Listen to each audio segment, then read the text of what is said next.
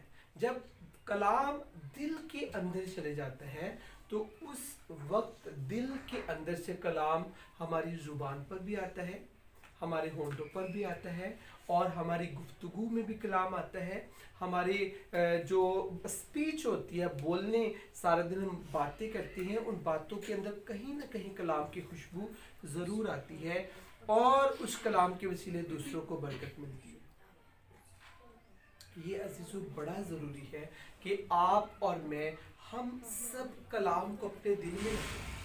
کہ میرے دل میں اس لیے خدا نے یہ بوجھ ڈالا کہ جیسی کا بھی کلام سنیں گے اور سارے بھی یہاں پر جتنے بھی ہیں سب کلام کو سنیں۔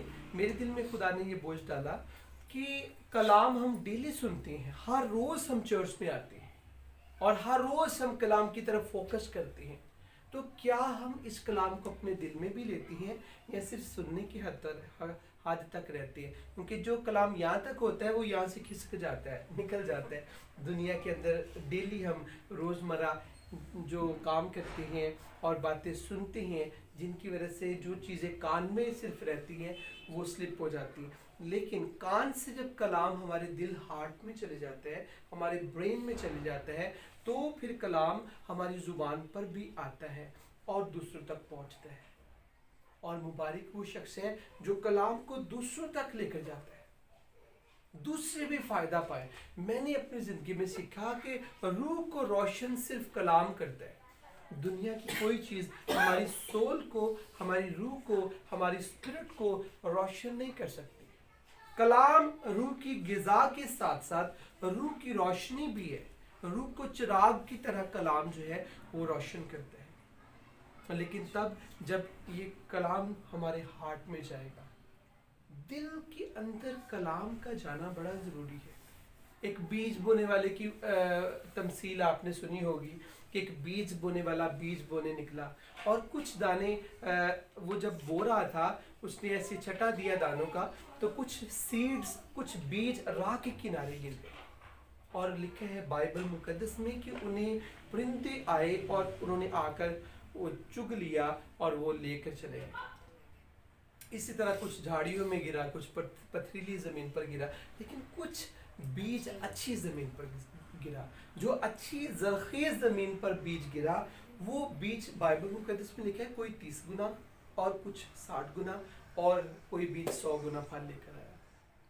اسی طرح پاسٹر کا کام ہے جو پریچ کرتا ہے، پریچنگ کرتا ہے، ٹیچنگ کرتا ہے، اس کا کام ہے بیج کو بکھیرنا۔ اور جس دل کی زمین زرخیز ہوگی، نرم و نازک ہوگی، اس دل کے اندر قبولیت کی روح ہوگی، وہ دل جو ہے وہ کلام کے بیج کو قبول کر لیتا ہے، اور پھر وہ بیج جو ہے وہ جڑ کی طرح ہمارے اندر پھوٹتا ہے۔ جڑ اس کی جڑ اندر پیدا ہو جاتی ہے، اس بیج کے اندر سے کمپل نکلتی ہے، اس کے اوپر فروٹس لگتی ہے۔ لیکن جو لوگ صرف کلام کو صرف سننے کی حد تک رہتے ہیں، وہ کبھی بھی کلام سے برکت نہیں پاتے۔ آج دنیا کے اندر سینکڑوں، ہزاروں، لاکھوں ایسے لوگ ہیں جن کی روح روشن نہیں ہے، روح ان کی جو ہے وہ ڈارکنس، تاریکی کے اندر ہے، اندھیرے کے اندر ہے۔ کیوں؟ کیونکہ کلام ان تک ابھی تک ان کی روح تک نہیں پہنچا۔ یہ مذہب سے ہٹ کر میں بات کر رہا ہوں۔ کچھ ایسی چیزیں ہیں جو مذہب کے اندر آ کر ہم مذہب کی حد تک رہ جاتے ہیں۔ اس میں دنیا کا ہر شخص شامل ہے. جس شخص تک یسوع کی پاک منہ کی پاک باتیں پہنچ چکی ہیں اور اس شخص نے ان باتوں کو قبول کر لیے ہے، اس کی جو اسپرٹ ہے، اس کے اندر جو دم ہے، جو اس کے اندر روح ہے، وہ روح خدا نے کلام کے وسیلے پاک کر دی ہے اور روشن کر دیا ہے، نورش ہو چکی ہے اس کی روح. لیکن جس کے کانوں تک ابھی تک مسیح کا کلام نہیں پہنچا، اس تک پاک روح کے وسیلے خدا کلام کو لے کر جا رہا ہے، مختلف خدام کے وسیلے، ایلڈرز کے وسیلے، مقدسین کے وسیلے، آپ کے وسیلے. جیسے آج ہم سیکھ رہے ہیں کہ ہم نے کلام کو دوسروں کے ساتھ شیئر بھی کرنا ہے. شیئرنگ بڑی ضروری ہے جہاں پر آپ کو موقع ملے، لیکن پازیٹیو بات ہم نے شیئر کرنی. کئی دفعہ ہم دوسروں کو کلام سکھا رہے ہوتے ہیں، بتا رہے ہوتے ہیں کہ جی مجھے بڑا کلام آتا ہے. ایسے نہیں، اس طرح کی بات آپ دوسروں تک لے کر جائیں کہ اس کے لیے وہ برکت کا سبب بنے. آج کئی لوگ اس لیے کلام کو سننا پسند نہیں کرتے، انہیں ٹھوکر لگ چکی ہے کلام سے. اور کلام سے کبھی ہمیں ٹھوکر نہیں لگتی، کلام سنانے والے سے ٹھوکر لگتی. کلام تو بابرکت ہے، کلام تو باعث برکت ہے، کلام کے وسیلے تو برکت ملتی ہے. لیکن جو الفاظ میں نے بولے، کلام پہنچانے والے کے سبب سے ٹھوکر لگی، جس کی وجہ سے لوگ کلام سے پیچھے ہو گئے. انہوں نے اس کی چھان بین چھوڑ دی کہ یہ یہوہ کا پاک کلام ہے، یہ پاک یسوع کے پاک منہ کی پاک باتیں ہیں. اس لیے کلام کو پازیٹیو سنیں اور پازیٹیو کلام کو دوسروں تک لے کر جائیں. درست باتیں، کسی کو وہ باتیں جو ہے کسی کے لیے ٹھوکر کا سبب نہ بنے. تو ایک وقت آئے گا وہ شخص بھی کلام کی طرف متاثر ہوگا، وہ بھی چرچ آئے گا، وہ بھی کلام کو سنے گا، انٹرنیٹ کے ذریعے یا کسی بھی ٹول کے ذریعے وہ کلام کو سنے گا، اور پھر اس کی روح بھی روشن ہو جائے گی، نورش ہو جائے گی. اس لیے آج سے جہاں پر بھی آپ کو کلام سننے کا موقع ملتا ہے، بڑے دھیان سے. کیوں میں بچوں کو متاثر کرتا ہوں، قرآن کے جو بچے ہیں، کہ یہ بھی ہر چرچ کے اندر ایسے نہیں ہوتا. ہر چرچ کے اندر یہ ہے، میں نے بڑی عبادت کو اٹینڈ کیا، بس جی کلام کا ٹائم ہے تو کلام بس پادری صاحب نے ایک سپیچ کر دینی ہے، تو کسی کو سمجھ لگے یا نہ لگے. لیکن میرے دل میں ایسے ہوتا ہے کہ میں سب کی طرف مخاطب ہوں، اور ہر شخص کلام کی طرف مخاطب ہوں، کلام کی طرف اپنا رجحان کرے، تاکہ کلام کے وسیلے ہم برکت پائیں. اس لیے چھوٹے بچوں کو بھی میں کلام کی طرف توجہ کی لے کر آتا ہوں، تاکہ وہ بھی کلام کے وسیلے برکت پائے. آئیں ہم سب اپنی آنکھیں بند کریں گے، سروں کو جھکائیں گے، اور ہم سب اپنے آپ کو تیار کریں گے آج کی خوبصورت جو عبادت ہوئی. اس عبادت کے وسیلے جو ہم نے برکتیں پائی، ہم شکر گزاری کے لیے اپنے آپ کو تیار کریں گے. ہر شخص شکر گزاری کے لیے اپنے آپ کو تیار کرے گا. آئیے آنکھیں بند کریں گے.